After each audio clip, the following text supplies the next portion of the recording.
Donald Trump, he, for whatever you think about him, if you like him, if you hate him, he is certainly who he is. He's shown us who he is every single day. Yeah, which is a fascist. And it's crazy because you still don't have news networks having that conversation. Yeah. Like when somebody says, when somebody questions Kamala Harris's blackness or is he a DEI hire, y'all will have roundtable discussions about that, asking that question. How come you're not having roundtable discussions asking, is Donald Trump a fascist? Actually not even asking it, stating it. I mean, when you look at the things that he's talking about doing, jailing journalists, jailing his political opponents, turning the military on American citizens. The guy said he wanted to terminate the Constitution to overthrow the results of an election. How come that is not the topic of discussion on networks like CNN every day?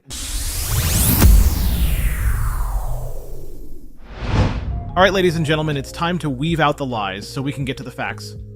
In a lively discussion on CNN, host Anderson Cooper and radio personality Charlamagne, who calls himself Charlamagne the God, engaged in a heated debate regarding the coverage of Vice President Kamala Harris.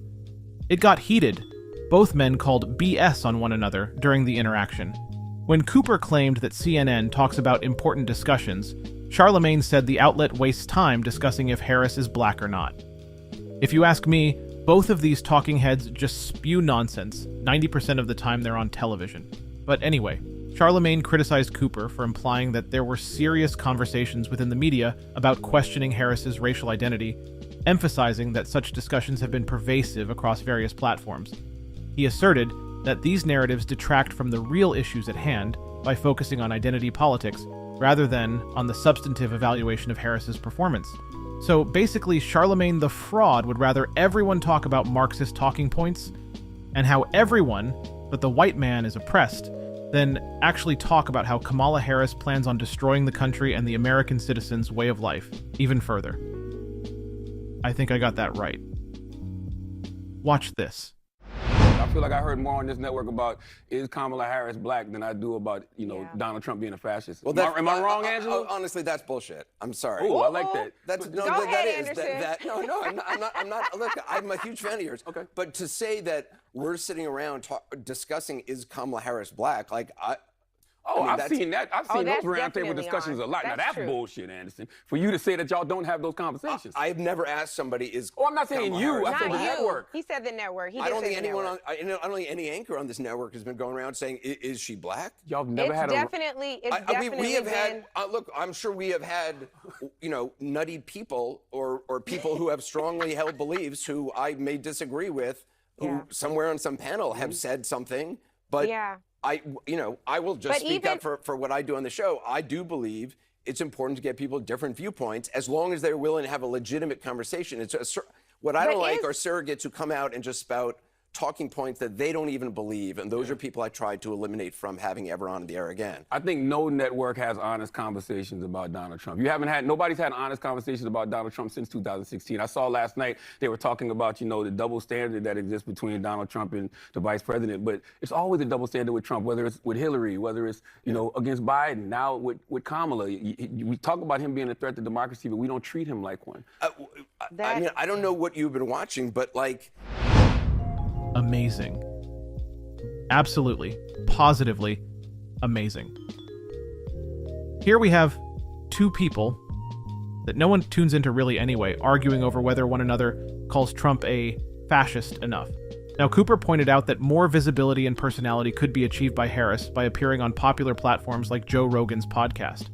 This suggestion implied that Harris's absence from such conversations might prevent her from connecting with broader audiences.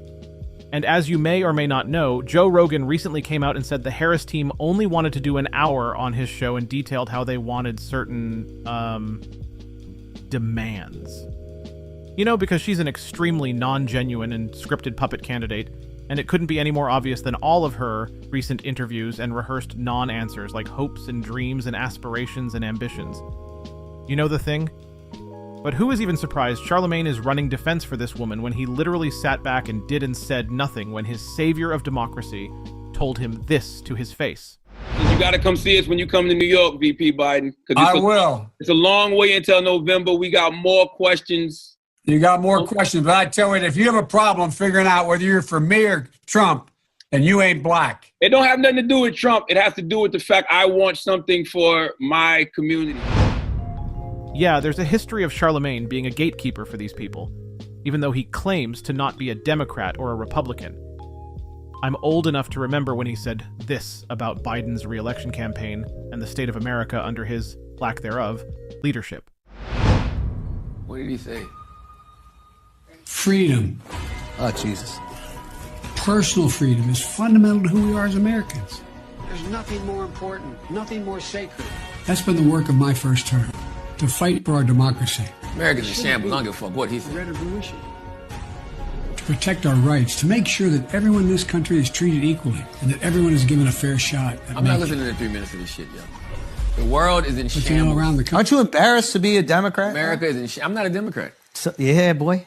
Yeah, boy. Yeah, boy. I'm not a Republican either. Yeah, boy. I'm nothing. Yeah, I'm not saying you got to be a Republican. I'm just out here. Now, of course, everything Charlamagne is claiming Donald Trump said is false. But that doesn't matter in the world of media. It's only about the narrative, shifting public opinion, repeating something long enough until it becomes accepted, and the truth amongst the masses. That's the power the mainstream media has when it becomes a monopoly, and Charlamagne, unfortunately, when it comes to his audience, has become a pawn of the media when it comes to black voices in the community. Therefore, he will never get fact-checked on the things he says because he is pushing that narrative forward every time he's on a network. Anderson Cooper did push back a bit on the nonsense that was spewed from Charlamagne, but all in all, it's not hard to see why the mainstream media doesn't have the hold it used to on people. We can see the truth for what it is, and it's definitely not on his side. Make sure you guys like, subscribe, send us a comment, and let us know what you think about the facts here on Facts Only.